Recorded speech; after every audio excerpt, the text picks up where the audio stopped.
What's going on, everybody? Josh Engleman for Awesemo.com, and I am back with my NBA DFS contenders on Draftkings for Monday, February 15th. Now be sure to hit that like button, subscribe to the channel, hit the notification bell so you know when everything goes live.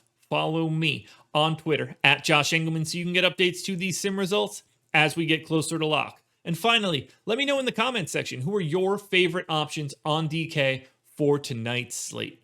We round out the bottom of my top 10 with David Nwaba, Colin Sexton, Donovan Mitchell, Eric Gordon, and De'Aaron Fox on the outside looking in. Who will be my favorites, my top 5 plays for today? It is time to find out. First up, number 5, Mo Wagner. Center eligibility, just 3,200. Projected for 22, goals 33, optimal lineup 22% of the time. Now, you'd love to see the dual eligibility here, but I don't think it matters. Mo Wagner got the start their last time out, which was yesterday, I believe, or 2 days ago. I can't remember anything. Valentine's Day's got me a little slowed down. We're talking about a fantasy point per minute guy, 15% usage, 9 points, 6 boards, 2 assists. It's a relatively pedestrian line, but it's a pace-up spot against Houston. They gain 1.3 possessions. Boogie Cousins on the outside. If Mo Wagner's stretching the floor, I don't think Boogie's going to be following him out there all that frequently. So if he's starting again, and I'm going to assume that he does, 22 minutes looks like a decent paydown option. We don't have a ton of value on this slate. That's why you're seeing someone like David Nwaba be at number 10. So we got to squeeze it out somewhere. And if Mo Wagner is the starting center for the Washington Wizards in a pace-up spot against the Houston Rockets, I see no way to avoid him at $200 above the minimum.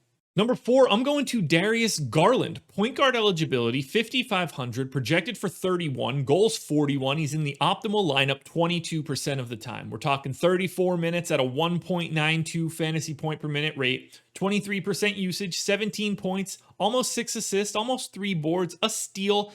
Huge pace up spot against Golden State. The Cavs are gaining 2.9 possessions over their averages. That is massive. Truly, truly massive. That's like an extra fantasy point and a half for Darius Garland. That's a big number. If you can go from 30 fantasy points to 31.3, you're going to show up more frequently, and that's enough to push Darius Garland to the number 4 spot. I'm not worried at all about Golden State's defense. I love the additional possessions, and Garland's playing 34 minutes if this game is competitive, potentially more. Wouldn't surprise me if he got to 36 if this game stayed really close. I wish that he had shooting guard eligibility. I will always wish that these guys have dual eligibility. But even without it, that's how good of a play he is. He gets to number 4, only being slotted into point guard. Taking a big step up in tier, number 3, John Wall. Only point guard eligibility, 7,500. Projected for 43, the goal's 48. He's in the optimal lineup 28% of the time. We're talking 34 minutes. 1.26 fantasy points per minute because we don't have Victor Oladipo today. We don't have Christian Wood, which we know.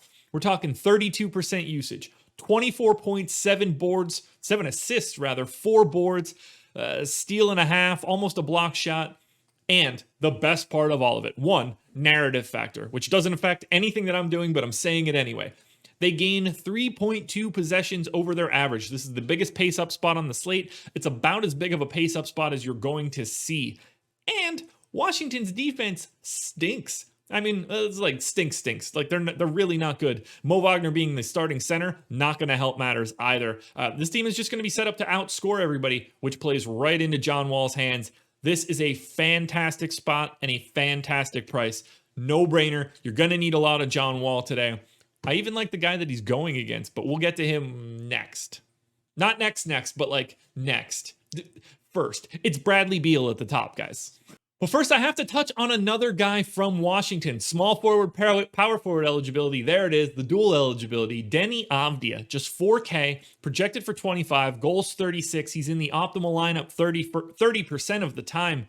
I'm giving him a slight minutes boost, so I'm giving him 28 minutes. It's like a 0.9 fantasy point per minute guy when Russell Westbrook is off the floor. 10 points, 7 boards, 2.5 assists. I really like his ability to be a secondary playmaker when Russell Westbrook is not in. He gets the same benefit of facing a Houston team that isn't very good defensively. Slight pace up spot, 1.3 additional possessions for the Wizards. Everything that I said previously fits for Deni, and it's about to fit for Bradley Beal when we talk about the number 1 spot. You even get the built-in, like maybe Deni gets a little bit of the narrative factor from John Wall coming back and facing Washington. I don't know. That's all made up nonsense. but it sounds good in my head. I really like getting a lot of Washington and Houston. I think it's a good game to have. I don't want to say stack because I don't mean it like that, but additional exposure to this game fits perfectly.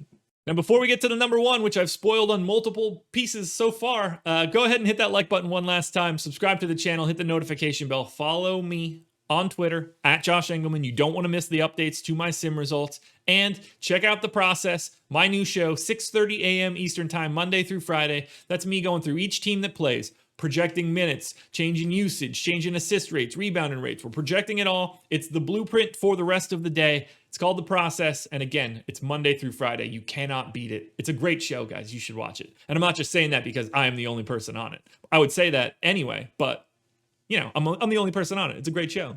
And finally, in the least surprising thing ever, 47% of the time in the optimal lineup, 17% more frequently than Denny Avdia at the 2 spot. It's Bradley Beal. It's not close. Shooting guard eligibility, only 8,900. That's broken. That is a broken price tag. He's projected for 55.5 fantasy points. The goal is only 53. He hits the goal 59% of the time. 36 minutes, a 1.5 fantasy point per minute projection. 41% usage, 35 real points, 7 assists, 5.5 boards, pace up spot against a Houston team that you're not worried about at all. There's no way around this one. He's the first guy you put into every lineup you make in cash games. He's going to be played at a crazy rate in GPPs, and he should be. He has a chance to break the slate and be chalk at the exact same time. This doesn't get much better. You rarely see guys separate from the pack like this that are like always regulars. You can see this happen if someone goes from backup to 30 minutes and their price is ridiculous. In this case, like obviously Bradley Beal is mispriced, but it's not like he's been out. This is just flat wrong. He should be 10K today. He's only 8,900. No matter what you want to do, Bradley Beal works for your build. Pay close attention to the ownership. If you're in a large field GPP, it might get too high, but there's no doubt about it. Bradley Beal is the best play on this slate. It is not close.